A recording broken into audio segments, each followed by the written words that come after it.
The sting across my cheek silenced the entire boutique. My sister Nicole's diamond ring shimmered as her hand fell, and the lace veil in my fingers felt suddenly heavy.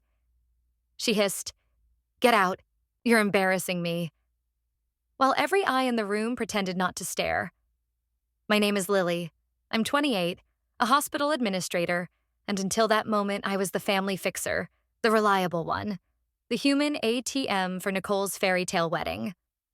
What no one in that boutique knew was that the platinum credit card in Nicole's purse was mine, and my savings had already covered the $24,000 venue deposit, photographer retainer, catering advance, and custom invitations.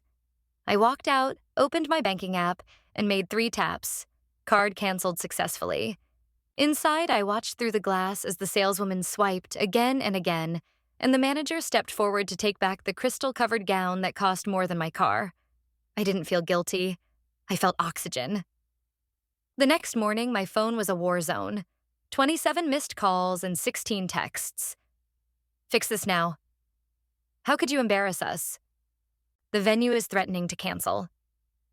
Then a call came from Marcus at Grand Heritage Venue.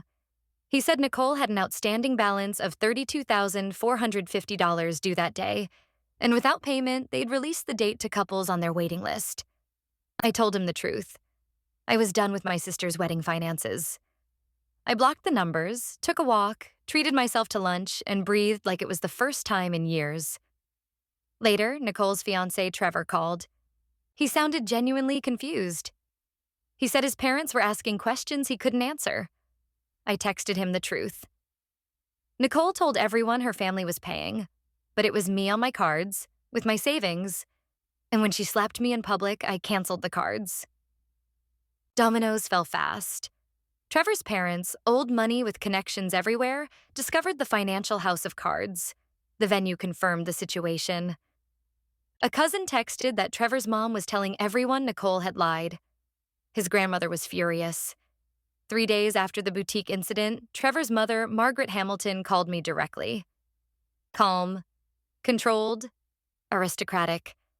I told her everything. Months of payments, empty promises, and the slap that finally made me stop. She listened, said her family values honesty, and left it there. The following day, Trevor called again. His voice was hollow. The wedding was off. His parents told Nicole they couldn't welcome someone who would build a marriage on lies. He returned the ring and admitted that even with his bonus coming through, it wasn't enough to cover what Nicole had committed them to without telling him. Halfway through this, I want to hear from you. Where do you draw the line with family and money? Drop a comment and tell me if you've ever had to set a boundary and how it changed your life. Keep it real, because stories like these help others find their voice. Back to the fallout. The day that should have been Nicole's wedding turned into a change of plans in the society columns, with the Hamiltons announcing a donation to a local education charity. Nicole moved back into our parents' house and wouldn't leave her room.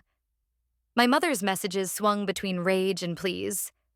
Her life is ruined. Please help. We can't support her alone. I didn't answer. For once, I refused to be the fixer. 6 weeks later, I signed the lease on the apartment I'd postponed to fund Nicole's big day. Boxes stacked in a space that was finally mine. Trevor texted to thank me not for the breakup, but for the truth before a permanent mistake. On my table sat brochures for graduate programs in hospital administration, the dreams I'd shelved while paying for someone else's. I stood on my balcony overlooking the park and realized something simple and powerful. Sometimes standing up for yourself isn't a grand gesture. It's just stopping. Stopping the payments. Stopping the sacrifice. Stopping the pattern that keeps you small while making others feel big. If stories like this hit home, subscribe for more real, high-stakes transformations and lessons in boundaries, finance, and self-respect. Because here's the question I'll leave you with. When is the moment you stop paying for someone else's fantasy and start living your own?